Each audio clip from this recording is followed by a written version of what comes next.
I will be preparing roasted chicken. So, magluluto ako ng roasted chicken for tomorrow, but magmamarinate na ako ngayon para mas malasa. Kasi imamarinate ko siya overnight. So, here's the chicken, guys, and I will use mustard para sa sauce.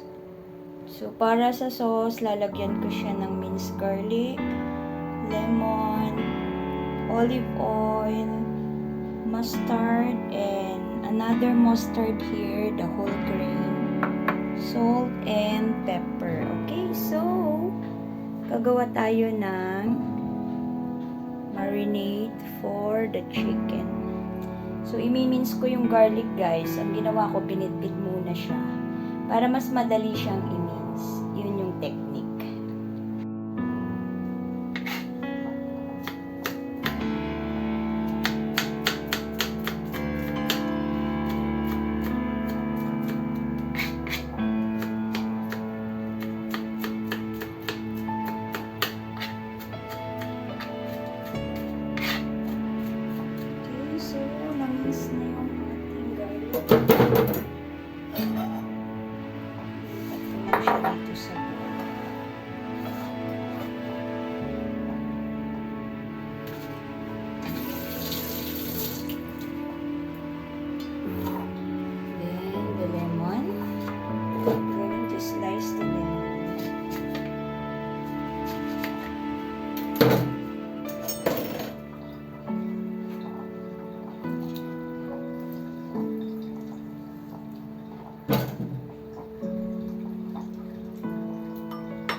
Squeeze the juice.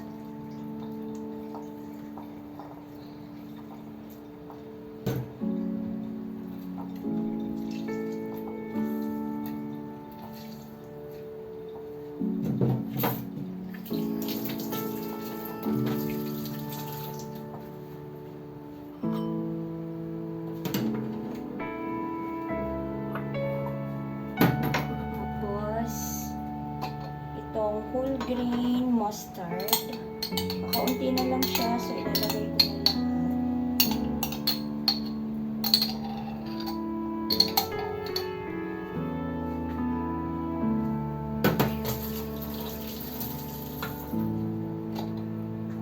And then another one is the Dijon mustard.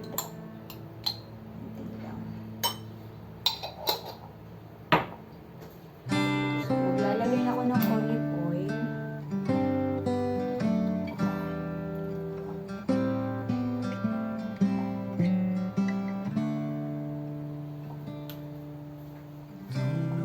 What's wrong? Something isn't right. I feel I belong in the light. Or 2 tablespoons of honey. Passion is gone. And love's taken flight. Things just feel heavy tonight. I'm tasting no tears. Fighting no fear. Mustard sauce. Still there's a hole in my heart. Salt. Not on my own, but I feel it sometimes. Wondering what should I do? For reasons unknown, At maglalagay din ako ng Italian seasoning. to decide. Pabango. It's true that I don't have. Okay, so na-mix ko na yung aking chicken. Meron ako dito ziplock. Lalagay ko lang yung chicken dito and I will put the chicken in the fridge para overnight na mamarinate. Ready to roast for tomorrow. So, guys, ibubuhos ko lang yung marinade dito.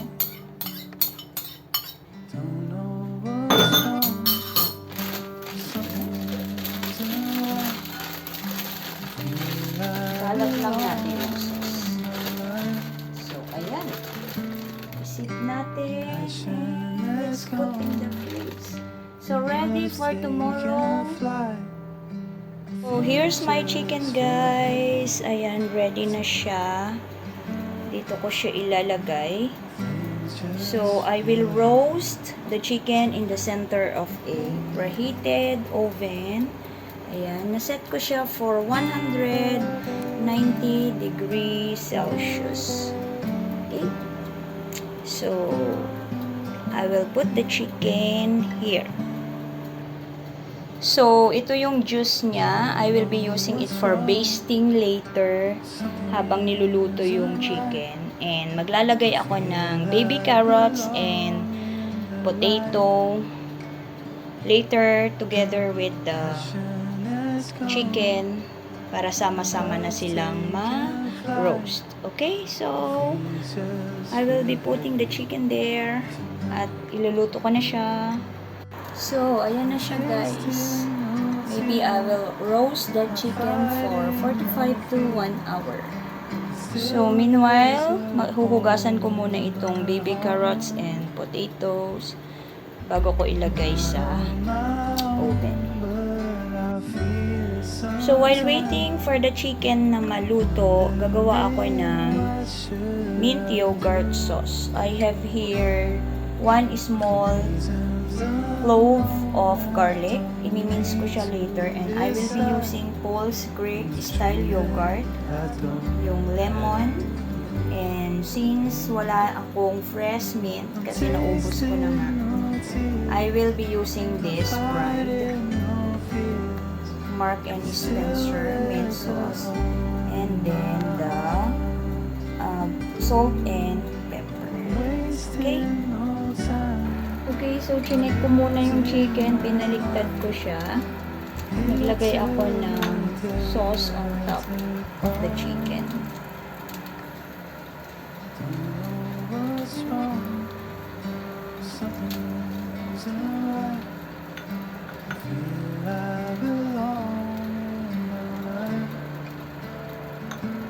Okay, so ilalagay ko na rin yung mga vegetable dito sa sauce. Yung carrots at saka yung potato. So, ayan siya, guys. Ayan. Put back in the oven. Okay, so gagawin ko na yung aking sauce. Bubuhos ko yung lemon juice. Ayan siya. And then the yogurt.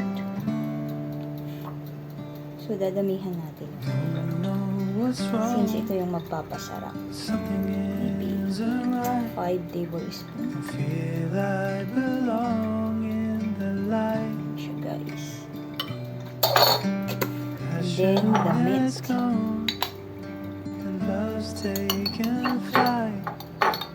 Things just feel heavy tonight.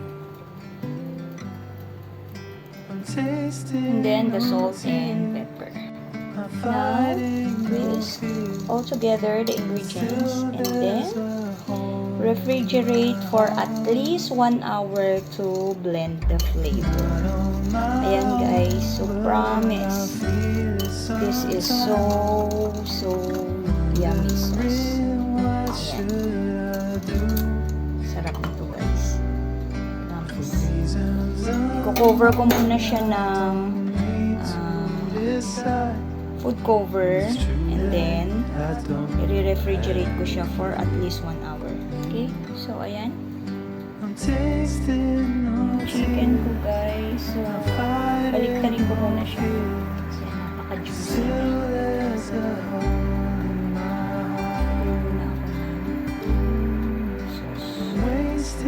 Para yung side naman yun. Malapit na siyang maluto, guys. Kunti na lang, lalagyan ko na lang siya dito sa side.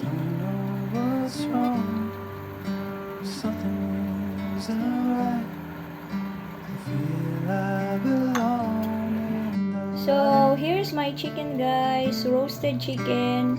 I-rest ko lang muna siya ng kaunti bago ikat. Medyo sunog. Pero carry lang naman. Ayan siya guys.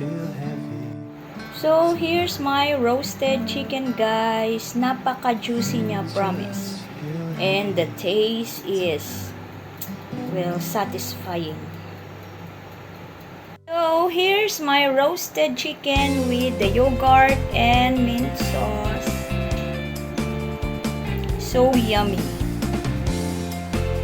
Can you say? I'm telling you, this is delicious. So guys, you have to try this one. It's really delicious. Kung hindi pa kayo nakasubscribe sa aking YouTube channel, please consider subscribing and click the notification bell para lagi kayong updated sa aking cooking videos. Thanks everyone! Bye!